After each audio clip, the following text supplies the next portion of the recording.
Olá pessoal, aqui Miquel Sousa do canal Jogos no Tabuleiro. Venho fazer aqui mais uma rúbrica dedicada aos jogos sérios, aqui mais numa perspectiva de aprofundamento daquilo que é um jogo e do que é que significa a palavra jogo. Isto porquê? Porque é importante para desmistificarmos algumas coisas e para ajudar a compreender porque é que os jogos podem ser mais ou menos sérios e de como é que os podemos aplicar para certos contextos. Isto vem a propósito de uma reportagem que eu vi da quantidade de dinheiro que os portugueses gastavam em jogos de apostas. E aqui que temos o problema. Se em inglês o jogo, ou jogar um jogo, é separado da aposta, ou seja, uma coisa é o gaming e outra coisa é o gambling, nós em português não temos esta distinção. E, por exemplo, se formos pesquisar para a lei do jogo, a lei do jogo está a referir-se a jogos de apostas. E estes jogos quase nunca ou raramente se relacionam com aquilo que é o jogo jogado por entretenimento puro, em que aquilo que nós ganhamos com o jogo, aquilo que é intrínseco ao ganho do jogo, é a jogabilidade e a experiência de jogar o jogo. Enquanto nestes outros jogos, aquilo que se ganha no jogo é extrínseco e normalmente é o ganho monetário de jogar esse jogo, que não é mais do que uma aposta e que mecanismos de jogo têm quase nenhuns, pouco ou nada, portanto não se relaciona com aquilo que são os jogos que nós gostamos de jogar pelo prazer de os jogar. E isto para quem quer usar jogos sérios ou jogos chamados educativos, jogos para objetivos ou até mesmo gamificação em que se usa mecanismos de jogo para atividades que não são jogos, mas para as tornar mais cativantes ou interessantes ou até produtivas, é um grave problema, porque na língua portuguesa, quando falamos em jogo, vem sempre o vício do jogo, o problema do jogo, a regulamentação do jogo, e até quando queremos, por exemplo, jogar jogos em locais públicos, por vezes as pessoas ficam com um ar desconfiado, será que estamos a jogar a dinheiro? E isto é um problema grave e eu acho que a única solução era mudar a palavra jogo e quando estamos a falar destes jogos de apostas, falar nisso, apostas e não jogo, porque se vamos para o conceito de jogo até podemos entrar em outras descrições que são comuns até na língua portuguesa, especialmente aqui em Portugal, por exemplo, um jogo de toalhas ou um jogo de panelas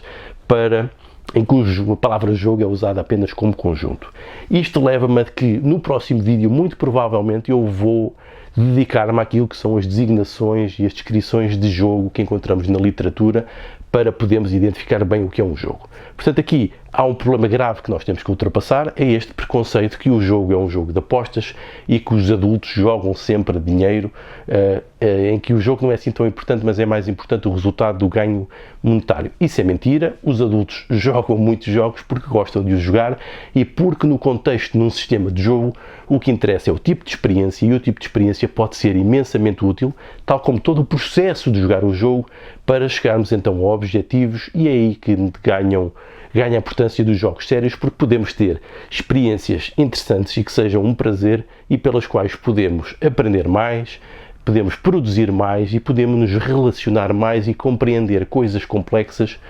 que noutro tipo de sistemas que não sejam jogos a sério não teríamos maneira de poder experimentar e chegar a esses objetivos. Portanto, insiste e é importante, eu vou insistir, que nesta coisa de o jogo não é a mesma coisa que a aposta, sendo que a aposta ou o leilão pode ser um mecanismo de jogo e que aquilo que nós ganhamos é próprio do sistema de jogo, de um jogo construído e não propriamente tem que ser um ganho que se transfere, essa parte económica que se transfere para a realidade de um ganho monetário extra-jogo. Isso não é preciso e nós temos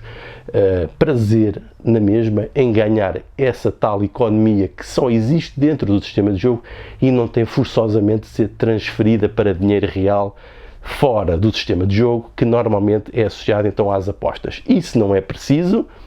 e isso então está mais associado à dependência mesmo de quem não gosta de jogos, mas tem a dependência por esse ganho extrínseco ao jogo. Portanto,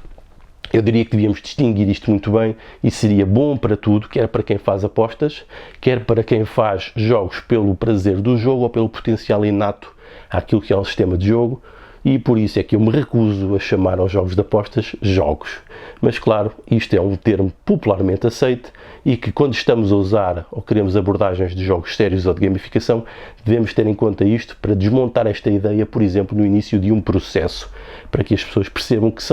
que aquilo que estão a fazer é diferente de jogos de apostas ou jogos de ganhos extrínsecos. O que estamos a fazer deve motivar por ser intrínseco, por ser próprio do próprio sistema de jogo, daquilo que ganhamos simplesmente por jogar o jogo e ter aquela experiência. Então vá, adeus!